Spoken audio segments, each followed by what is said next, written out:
بسم الله الرحمن الرحيم والذاريات ذروا فالحاملات وقرا فالجاريات يسرا فالمقسمات أمرا إنما توعدون لصادق وإن الدين لواقع والسماء ذات الحبك إنكم لفي قول مختلف يؤفك عنه من أفك قتل الخراصون الذين هم في غمرة ساهون يسألون أيان يوم الدين يوم هم على النار يفتنون ذوقوا فتنتكم هذا الذي كنتم به تستعجلون إن المتقين في جنات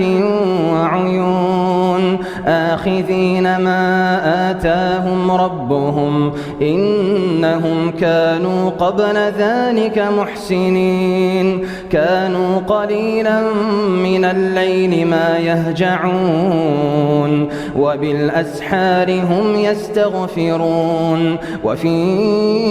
أموالهم حق للسائل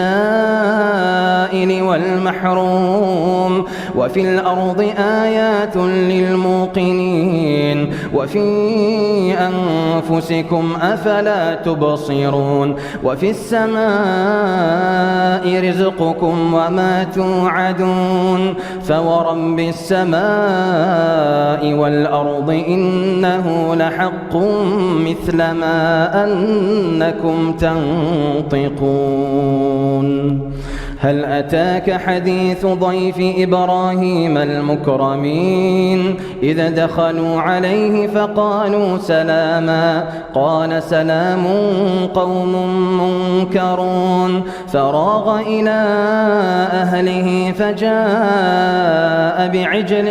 سمين فقربه إليهم قال ألا تأكلون فأوجس منهم خيفة قالوا لا تخف وبشروه بغلام عليم فأقبلت امرأته في صرة فصكت وجهها وقالت عجوز عقيم قالوا كذلك قال ربك إنه هو الحكيم العليم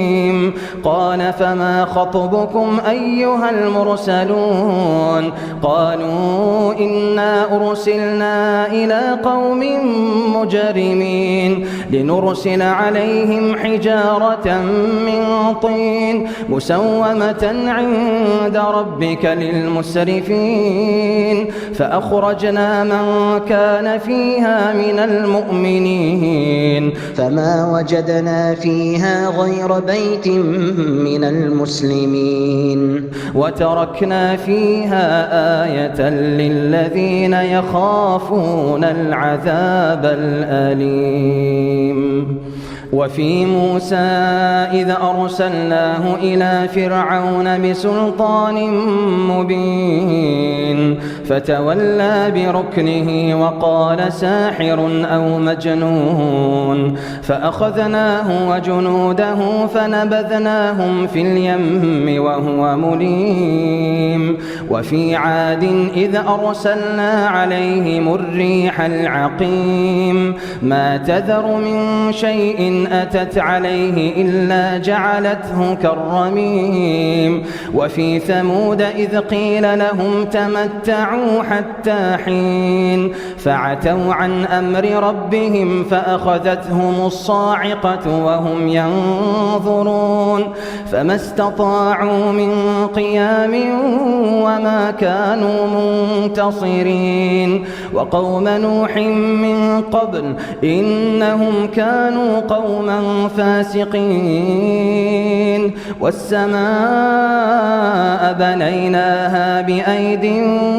وإنا لموسعون والأرض فرشناها فنعم الماهدون ومن كل شيء خلقنا زوجين لعلكم تذكرون ففروا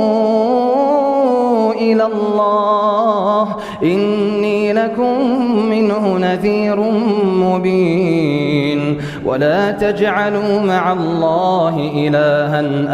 آخر إني لكم منه نذير مبين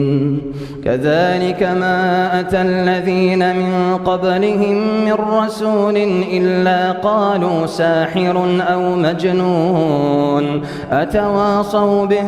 بل هم قوم طاغون فتول عنهم فما أنت بملوم وذكر فإن الذكرى تنفع المؤمنين وما خلقت الجن والإنس إلا ليعبدون ما أريد منهم من رزق وما أريد أن يطعمون إن الله هو الرزاق ذو القوة المتين فإن للذين ظلموا ذنوبا مثل ذنوب أصحابهم فلا يستعجلون فويل للذين كفروا من يومهم الذي يوعدون